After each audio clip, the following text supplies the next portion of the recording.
Hello, I am Sophia. Last week, we had a chat with Mr. Tennyson Williams, and he gave us a breakdown of the work Wild Animal Protection is doing to ensure animal welfare is a priority at both local and international levels. During the chat, he brought to light the aspects of animal welfare under human control. This week, we learn more about the 5 freedoms and how stakeholders are championing for animal welfare across the continent.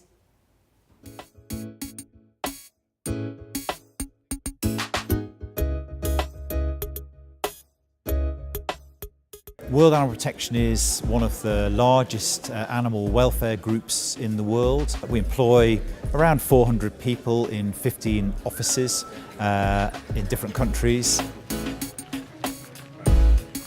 What we do is that we work to improve the welfare conditions in which the animals live and the challenges that they face. We were listening about the 5 freedoms, and that's probably one of the most important principles that we have for animal protection.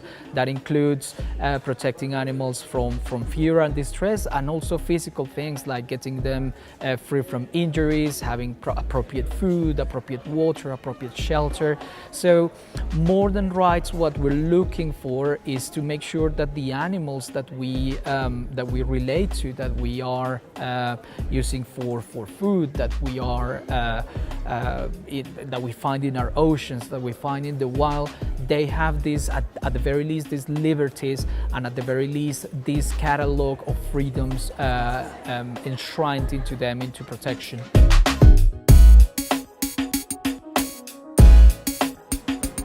Watamu Turtle Watch is a community-based organization that's dealing with the communities within our Watamu area.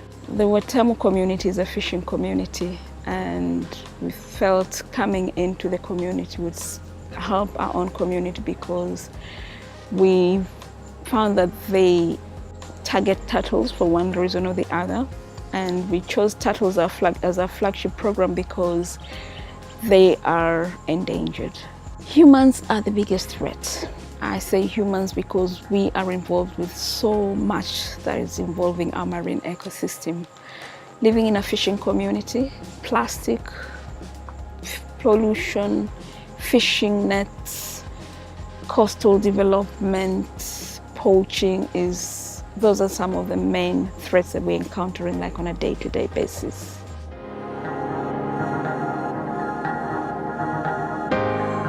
Many people have been using donkeys without caring for their welfare.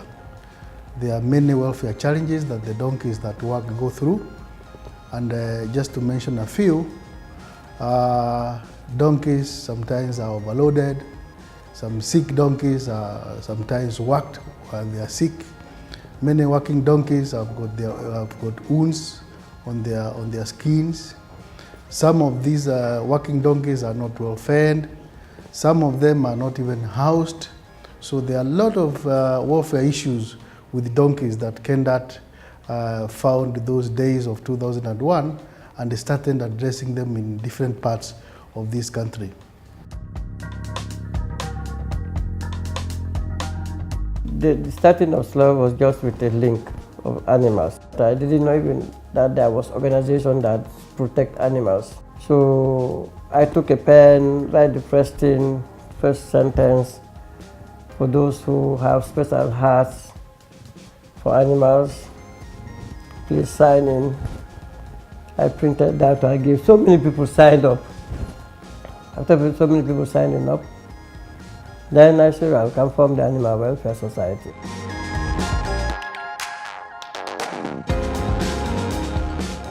KSPC is an animal welfare charity organization that has been in Kenya for close to 100 years or just slightly more. And mainly we work on upholding animal welfare in the country. This we do by, one, rescuing animals that are in distress. It could be because of cruelty meted out to them by their owners, or it could be an animal that's been abandoned or hit by the roadside. 2, we also shelter these animals. We shelter them at our current shelter, and we rehabilitate them. Basically, that means we take care of their health needs, their veterinary needs, and we neuter them before we find forever homes for these animals. We also uphold animal welfare by education. We carry out education activities for all members of the public, the community, from primary school kids to animal owners of all ages.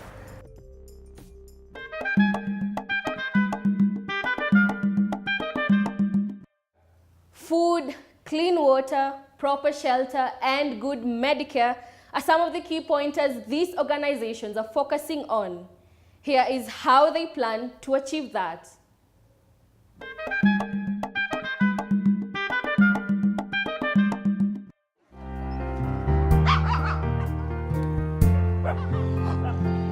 We have different campaigns to protect different types of animals, and in particular my role is to help my colleagues drive objectives for lobbying and advocacy with different governments, different organizations around the world, so we can get new legislation, new codes of practice, new regulations that protect animals.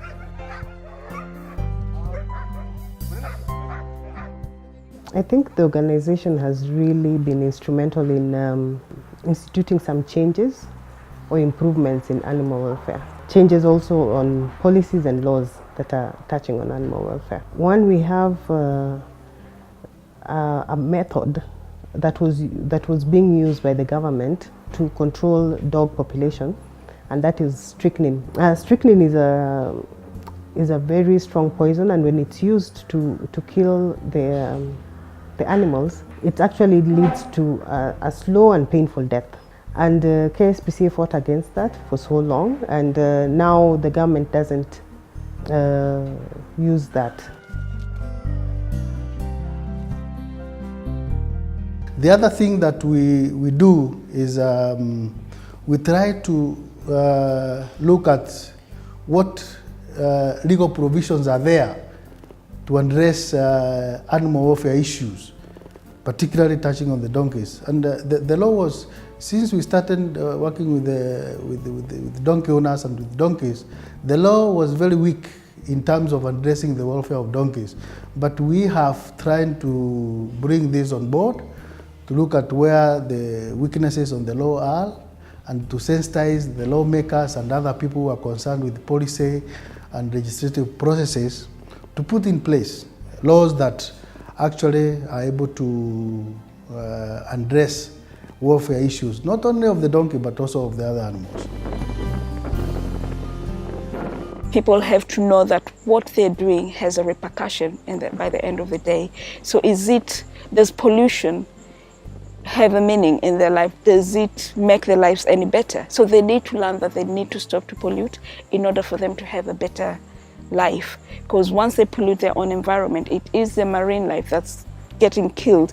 That marine environment is their livelihood. They rely on that environment to do their fishing. If they're going to destroy their own environment, then what is their future? Are they looking at a brighter future? So we step in with education in the schools, in the communities, to make sure that everybody's understanding the threats that we are putting in our own environment.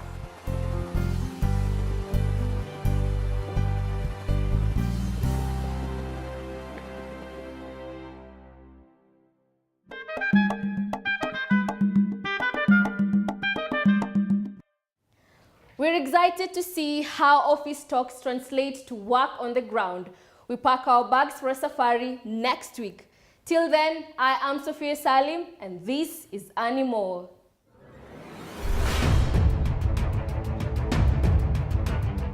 Nikaja nikakoroka, nikamchanganyia ndani ya chakula, nikampatia kula. Lakini baada ya siku mbili hivi nikaanza